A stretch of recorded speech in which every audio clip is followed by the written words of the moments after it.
ਦਿੱਲੀ ਦੇ ਬਾਰਡਰ ਤੇ ਚੱਲ ਰਹੇ ਕਿਸਾਨੀ ਅੰਦੋਲਨ ਦੀ ਫਤਿਹ ਲਈ ਅਤੇ ਅੰਦੋਲਨ ਦੌਰਾਨ ਸ਼ਹੀਦ ਹੋਏ ਕਿਸਾਨਾਂ ਦੀ ਆਤਮਿਕ ਸ਼ਾਂਤੀ ਲਈ ਸ਼੍ਰੋਮਣੀ ਅਕਾਲੀ ਦਲ ਵੱਲੋਂ ਤਖਤ ਸ੍ਰੀ ਦਮਦਮਾ ਸਾਹਿਬ ਤਲਵੰਡੀ ਸਾਬੋ ਵਿਖੇ ਇੱਕ ਅਰਦਾਸ ਸਮਾਗਮ ਕਰਵਾਇਆ ਗਿਆ, ਜਿੱਥੇ ਬੋਲਦਿਆਂ ਸ਼੍ਰੋਮਣੀ ਅਕਾਲੀ ਦਲ ਦੇ ਪ੍ਰਧਾਨ ਸੁਖਬੀਰ ਸਿੰਘ ਬਾਦਲ ਕੁਝ ਜ਼ਿਆਦਾ ਹੀ ਗੁੱਸੇ ਵਿੱਚ ਆ ਗਏ। ਉਹਨਾਂ ਨੇ ਭਾਰਤ ਦੇ ਪ੍ਰਧਾਨ ਮੰਤਰੀ ਨਰਿੰਦਰ ਮੋਦੀ ਨੂੰ ਹੰਕਾਰੀ ਤੱਕ ਕਹਿ ਦਿੱਤਾ। ਸੁਖਬੀਰ ਬਾਦਲ ਅਨੁਸਾਰ ਮੋਦੀ ਨੂੰ ਵੀ ਇਸ ਗੱਲ ਦਾ ਪਤਾ ਨਹੀਂ ਸੀ ਕਿ खेती कानून बना के ਇੰਨੀਆਂ ਜ਼ਿਆਦਾ ਭਾਜੜਾਂ ਪੈ ਜਾਣਗੀਆਂ, ਪਰ ਅਸੀਂ ਹੁਣ ਮੋਦੀ ਦਾ ਅਹੰਕਾਰ ਤੋੜ ਕੇ ਹੀ ਰਵਾਂਗੇ।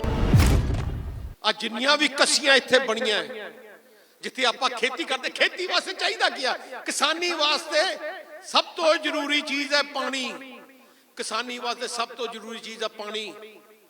ਆਪਣੇ ਨਾਲ ਹੀ 100 ਕਿਲੋਮੀਟਰ ਤੇ ਰਾਜਸਥਾਨ ਹੈ, ਰੋਂਦੇ ਹੈ ਲੋਕੀ, ਰੋਂਦੇ ਆ, ਤਰਲੇ ਮਾਰਦੇ ਆ, ਟਿੱਬੇ ਆ ਉੱਥੇ।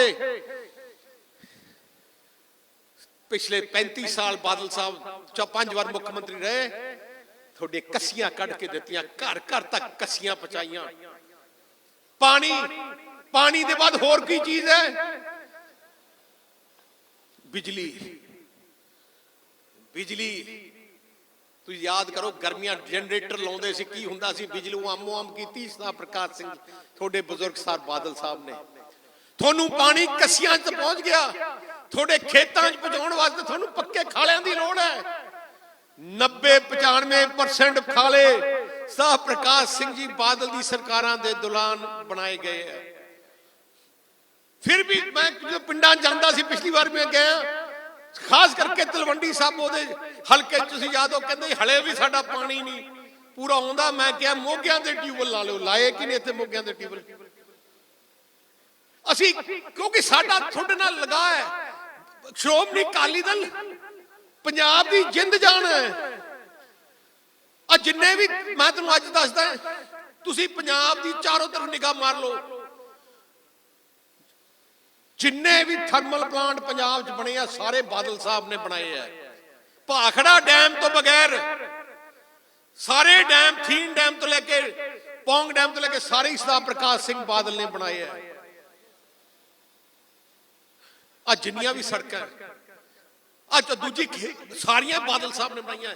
ਅੱਛਾ, ਖੇਤੀ ਵਾਸਤੇ ਪਾਣੀ ਤੁਹਾਨੂੰ ਬਾਦਲ ਸਾਹਿਬ ਨੇ ਲਿਆਂਦਾ, ਬਿਜਲੀ ਲਿਆਂਦੀ, ਤੇ ਖੇਤੀ ਪਹਿਲੇ ਸਾਨੂੰ ਉਦੋਂ ਫਸਲਾਂ ਵੇਚਦੇ ਕਿੱਥੇ ਹੁੰਦੇ ਸੀ?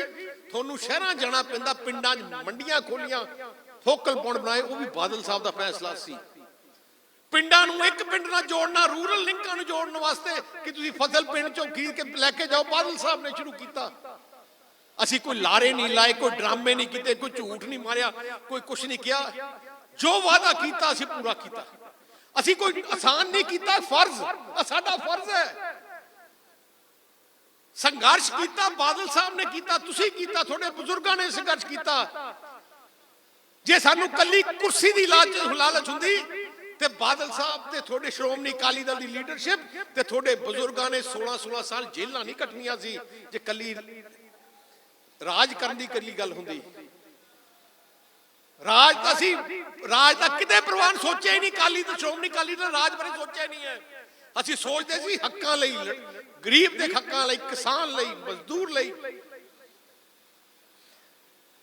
ਛੋਟੀ ਛੋਟੀਆਂ ਗੱਲਾਂ ਤੋਂ ਲੈ ਕੇ ਬਾਦਲ ਸਾਹਿਬ, ਆ ਟਰੈਕਟਰ ਹੈ ਤੁਹਾਡਾ, ਟੈਕਸ ਲੱਗਦਾ ਹੁੰਦਾ ਸੀ ਤੁਹਾਡੇ, ਯਾਦ ਕਰੋ। ਆ ਜਿਹੜਾ ਸਾਈਕਲ ਤੇ ਤੁਸੀਂ ਤਰਦੇ ਨਾ, ਕਾਂਗਰਸ ਦੇ ਪਹਿਲੇ ਰਾਜ ਕਾਂਗਰਸ ਹੁੰਦਾ ਸੀ, ਉਹਨੇ ਸਾਈਕਲ ਤੇ ਵੀ ਟੈਕਸ ਲਾਦਾ ਸੀ। ਜਿਹੜੇ ਗਰੀਬ ਸਾਈਕਲ ਚਲਾਉਂਦੇ ਆ, ਟੈਕਸ ਪਹਿਲੇ ਹੁੰਦਾ ਸੀ।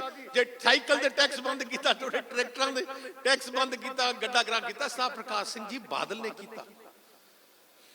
ਕਹਿਣ ਨੂੰ ਕੁਝ ਮਰਜ਼ੀ ਕਹੀ ਜਾਏ, ਕੋਈ ਮਰਜ਼ੀ ਡਰਾਮੇ ਕਰੀ ਜਾਏ। ਆ ਦੇਖੋ, ਜਿੰਨੇ ਆਪਣੇ ਪਵਿੱਤਰ ਸਥਾਨ ਹੈ, ਬਾਦਲ ਸਾਹਿਬ ਦੀ ਸੋਚ ਸੀ, ਜਿੱਥੇ ਜਿੰਨੇ ਆਪਣੇ ਪਵਿੱਤਰ ਸਥਾਨ ਹੈ, ਤਖਤ ਸ੍ਰੀ ਤਲਵੰਡੀ ਸਾਬੋ ਦੇਖ ਲਓ, ਆਪਣੇ ਤਖਤ ਇੰਨੇ ਪਵਿੱਤਰ ਸਥਾਨ ਹੈ।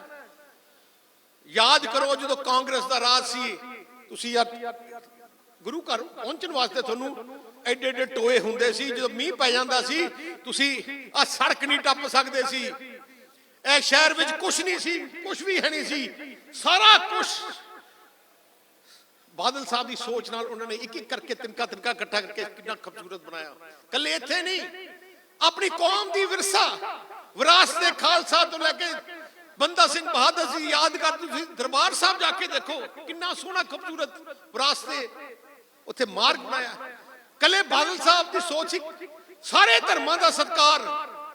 ਤੁਸੀਂ ਦੇਖੋ ਬਾਦਲ ਸਾਹਿਬ ਨੇ ਕਿਤੇ ਫਰਕ ਕਿਸੇ ਧਰਮ 'ਚ ਨਹੀਂ ਰੱਖਿਆ, ਕਿਉਂਕਿ ਆਪਾਂ ਨੂੰ ਆ ਵੀ ਗੁਰਤੀ 'ਚ ਮਿਲਿਆ ਕਿ ਸਾਰੇ ਗੁਰੂ ਸਾਹਿਬਾਂ ਨੇ ਆਪਾਂ ਨੂੰ ਸਿਖਾਇਆ ਜੇ ਆਪਣੇ ਗੁਰੂ ਸਾਹਿਬਾਨ ਨੇ ਦੂਜੇ ਧਰਮ ਨੂੰ ਬਚਾਉਣ ਵਾਸਤੇ ਆਪਣੀ ਜਾਨ ਦੇ ਸਕਦੇ ਆ। ਮਤਲਬ ਕੀ ਸੀ ਉਹਦਾ? ਕਿ ਸਾਰੇ ਇਨਸਾਨੀਅਤ ਨਾਲ ਪਿਆਰ ਰੱਖੋ। ਸਾਹਿਬ ਪ੍ਰਕਾਸ਼ ਸਿੰਘ ਜੀ ਬਾਦਲ ਨੇ ਸਾਰੇ ਧਰਮਾਂ ਦਾ ਸਤਿਕਾਰ ਕਰਦੇ ਸੀ। ਸਾਰਿਆਂ ਦੇ ਪਵਿੱਤਰ ਸਥਾਨ ਦੁਰਗਿਆਨਾ ਮੰਦਿਰ, ਗੁਰੂ ਰਵਿਦਾਸ ਜੀ ਮਹਾਰਾਜ ਦਾ ਮੰਦਿਰ, ਰਾਮ ਤੀਰਥ ਜਾ ਕੇ ਦੇਖੋ ਕਰੋੜਾਂ ਰੁਪਏ ਲਾ ਕੇ ਸਜਾਏ। ਕਿਉਂ? ਕਿਉਂਕਿ ਆਪਾਂ ਸਾਰੇ ਪ੍ਰਮਾਤਮਾ ਦੇ ਬੱਚੇ ਹਾਂ। ਆਪਾਂ ਨੂੰ ਜੇ ਬਾਦਲ ਸਾਹਿਬ ਨੇ, ਮੇਰੇ ਪਿਤਾ ਬਾਦਲ ਸਾਹਿਬ ਮੈਨੂੰ ਇੱਕ ਗੱਲ ਸਿਖਾਈ ਹੈ, ਪੰਜਾਬ ਤਰੱਕੀ ਕਰੂਗਾ ਜੇ ਪੰਜਾਬ ਵਿੱਚ ਅਮਨ ਸ਼ਾਂਤੀ ਭਾਈਚਾਰਕ ਸਾਂਝ ਰਹੂਗੀ। ਜੇ ਆਪਾਂ ਇੱਕ ਦੂਜੇ ਨਾਲ ਲੜਦੇ ਰਵਾਂਗੇ ਤਰੱਕੀ ਨਹੀਂ ਕਰ ਸਕਦੇ। ਛੋਟਾ ਜਿਹਾ ਆਪਣਾ ਸੂਬਾ ਹੈ, ਆਪਣੀ ਕੌਮ ਦਾ ਸਿੱਖ ਪੰਥ ਦਾ ਹੈੱਡਕੁਆਟਰ ਪੰਜਾਬ ਹੈ ਦੁਨੀਆ ਦਾ। ਦੁਨੀਆ 'ਚ ਕੋਨੇ-ਕੋਨੇ 'ਚ ਆਪਣੇ ਪੰਜਾਬੀ ਬੈਠੇ, ਪਰ ਆਪਣਾ ਹੈੱਡਕੁਆਟਰ ਤਾਂ ਆਈ ਹੈ ਨਾ। ਜੇ ਆਪਾਂ ਇੱਥੇ ਤਕੜੇ ਆ, ਇੱਥੇ ਖੁਸ਼ ਹੈ, ਆਪਾਂ ਦੁਨੀਆ ਤੇ ਉੱਥੇ ਮੁਕਾਬਲਾ ਜਾ ਸਕਦੇ ਹਾਂ। ਅੱਜ ਦੁਨੀਆ 'ਚ ਆਪਣੇ ਭੈਣ ਭਰਾ ਅਮਰੀਕਾ ਕੈਨੇਡਾ ਜਾ ਕੇ ਇੰਨੀ ਮਿਹਨਤ ਕੀਤੀ ਹੈ, ਇੰਨਾ ਨਾਂ ਕਮਾਇਆ ਕਿ ਅੱਜ ਉਹਨਾਂ ਦੇ ਹੁਕਮਰਾਨ ਵੀ ਆਪਣੀ ਕੌਮ ਦੇ ਸਾਹਮਣੇ ਝੁਕਣ ਲੱਗ ਗਏ। ਜਿਹੜਾ ਕੈਨੇਡਾ ਦਾ ਪ੍ਰਧਾਨ ਮੰਤਰੀ ਹਿੰਦੁਸਤਾਨ ਆਏ, ਪਹਿਲਾ ਕੰਮ ਕਰਦਾ ਦਰਬਾਰ ਸਾਹਿਬ ਜਾ ਕੇ ਮੱਥਾ ਟੇਕਦਾ। ਪਹਿਲੇ ਕਿਉਂ ਨਹੀਂ ਜਾਂਦੇ ਹੁੰਦੇ ਸੀ? 20-40 ਸਾਲ ਪਹਿਲੇ। ਆ ਥੋੜੀ ਤਾਕਤ ਹੈ। ਇਸ ਕਰਕੇ ਸ਼੍ਰੋਮਣੀ ਅਕਾਲੀ ਦਲ ਨੂੰ ਤਕੜਾ ਰੱਖਣਾ, ਸ਼੍ਰੋਮਣੀ ਅਕਾਲੀ ਦਲ ਦੀ ਚੜ੍ਹਦੀ ਕਲਾ, ਆ ਇੱਕ ਆਪਣਾ ਫਰਜ਼ ਹੈ। ਅੱਜ ਮੈਂ ਸੇਵਾ ਮੈਨੂੰ ਵੀ ਮਿਲੀ ਹੈ, ਉਹਦੇ ਬਾਅਦ ਕੋਈ ਹੋਰ ਹੋ ਸਕਦਾ, ਉਹਦੇ ਬਾਅਦ ਕੋਈ ਹੋਰ ਹੋ ਸਕਦਾ ਹੈ। ਚੜ੍ਹਦੀ ਕੌਮ ਦੀ ਜਾਇਦਾਦ ਹੈ ਸ਼੍ਰੋਮਣੀ ਅਕਾਲੀ ਦਲ, ਕੌਮ ਦੀ ਜਾਇਦਾਦ ਹੈ। ਜਿੱਥੇ ਵੀ ਕੋਈ ਸਮੱਸਿਆ ਆਉਂਦੀ ਹੈ, ਹੁਣੀ ਸਿੱਕਿਮ ਵਿੱਚ ਗੁਰੂ ਘਰ ਦੀ ਸਮੱਸਿਆ ਆਈ, ਸਾਨੂੰ ਟੈਲੀਫੋਨ ਕੀਤਾ, ਅਸੀਂ ਉੱਥੇ ਬੰਦੇ ਭੇਜੇ ਤੇ ਹੱਲ ਕਰਾਈ। ਅਰੁਣਾਚਲ ਵਿੱਚ, ਮਨੀਪੁਰ ਵਿੱਚ ਸਮੱਸਿਆ ਆਈ, ਅਸੀਂ ਬੰਦੇ ਤੋਂ ਭੇਜੇ, ਉਹਨੂੰ ਪਤਾ ਹੈ। ਮਹਾਰਾਸ਼ਟਰ ਵਿੱਚ, ਬਿਦਰ ਵਿੱਚ ਸਮੱਸਿਆ ਆਈ, ਟੈਲੀਫੋਨ ਆਇਆ। ਹੁਣ ਵੀ ਜੇ ਕਿਸਾਨਾਂ ਦਾ ਸੰਘਰਸ਼ ਚੱਲ ਰਿਹਾ, ਉੱਤਰਾਖੰਡ ਚੋਂ ਮੈਨੂੰ ਟੈਲੀਫੋਨ ਆਇਆ ਜੀ ਕਿ ਸਾਡੇ ਜਥੇ ਆ ਰਹੇ ਆ, ਰੋਕ ਰਹੇ ਆ। ਮੈਂ ਸਰਸੇ ਦੀ ਡਿਊਟੀ ਲੈ ਕੇ ਮੈਂ ਕਿਹਾ ਜਾ ਉੱਥੇ ਜਾ ਕੇ ਸਾਰਾ ਲੈ ਕੇ ਆਓ ਜਥੇ। ਉਵੇਂ ਰਾਜਸਥਾਨ ਚ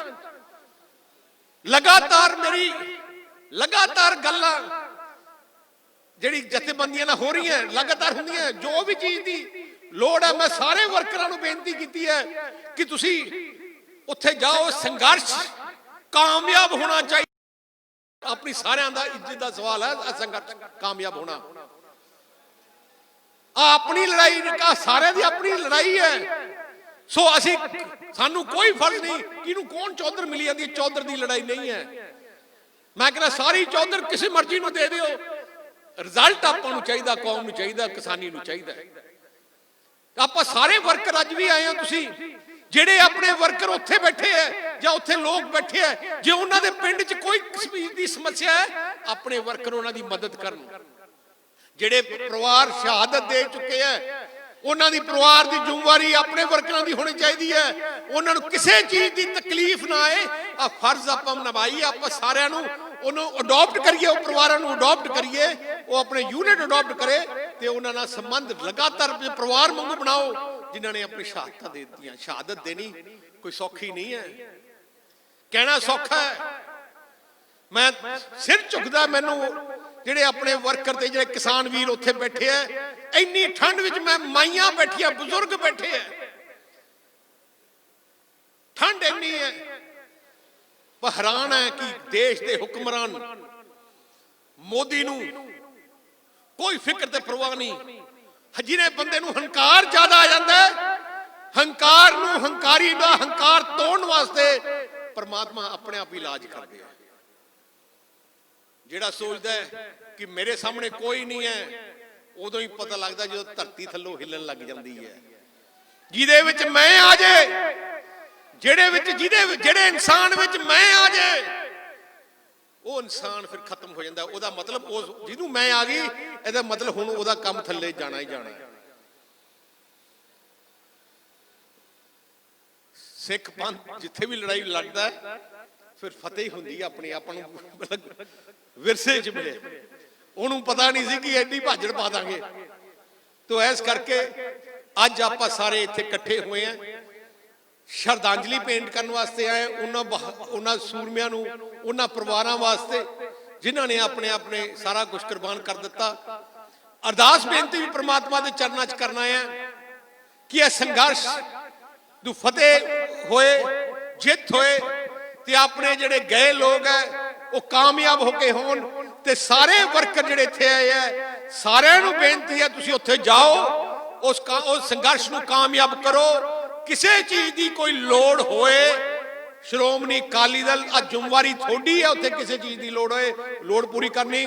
ਬੀਬੀ ਜਗੀਰ ਕੌਰ ਜੀ ਬੈਠੇ ਹੈ, ਬਹੁਤ ਮੈਂ ਵਧਾਈ ਦਿੰਦਾ। ਸ਼੍ਰੋਮਣੀ ਗੁਰਦੁਆਰਾ ਪ੍ਰਬੰਧਕ ਕਮੇਟੀ ਬਹੁਤ ਸੇਵਾ ਭਾਵਨਾ ਨਾਲ ਉੱਥੇ ਲੱਗੀ ਹੈ, ਲੰਗਰ ਦੀ ਸੇਵਾ, ਉੱਥੇ ਰਹਿਣ ਦੀ ਸੇਵਾ, ਟੈਂਟ ਲਾਇਆ ਵਾਟਰਪ੍ਰੂਫ ਰਹਿਣ ਵਾਸਤੇ, ਦਵਾਈਆਂ ਵਾਸਤੇ, ਡਾਕਟਰ ਦੀ ਸੇਵਾ ਚੱਲ ਰਹੀ ਹੈ। ਉਵੇਂ ਦਿੱਲੀ ਗੁਰਦੁਆਰਾ ਪ੍ਰਬੰਧਕ ਕਮੇਟੀ ਸਾਰਾ ਇੰਤਜ਼ਾਮ ਕਰ ਰਹੀ ਹੈ। ਆਪਣੇ ਵਿੱਚੋਂ ਵੀ ਸਾਰੇ ਵਰਕਰ ਜੋ ਜੇ ਕੋਈ ਸੇਵਾ ਕਰ ਸਕਦੇ ਹੈ, ਜਰੂਰ ਜੋ ਆਪਣਾ ਕੁਝ ਦੇ ਸਕੇ ਕਰ ਸਕੇ ਜਰੂਰ ਕਰੀਏ। ਅੱਜ ਸਾਰਿਆਂ ਨੂੰ ਇੱਥੇ ਆਉਣ ਦਾ ਮੈਂ ਧੰਨਵਾਦ ਕਰਦਾ। ਚਲੋ ਅਰਦਾਸ ਕਰੀਏ ਪ੍ਰਮਾਤਮਾ ਦੇ ਚਰਨਾਂ 'ਚ ਕਿ ਸੰਘਰਸ਼ ਕਾਮਯਾਬ ਹੋਏ ਤੇ ਜਿਹੜੇ ਆਪਣੇ ਸ਼ਹੀਦ ਹੋਏ ਹੈ, ਤੇ ਜਿਹੜੇ ਸ਼ਹੀਦ ਹੋਏ ਆ ਉਹ ਪ੍ਰਮਾਤਮਾ ਉਹਨਾਂ ਨੂੰ ਆਪਣੀ ਗੋਦ ਵਿੱਚ ਜਗ੍ਹਾ ਦੇਣ। ਵਾਹਿਗੁਰੂ ਜੀ ਕਾ ਖਾਲਸਾ, ਵਾਹਿਗੁਰੂ ਜੀ ਕੀ ਫਤਿਹ।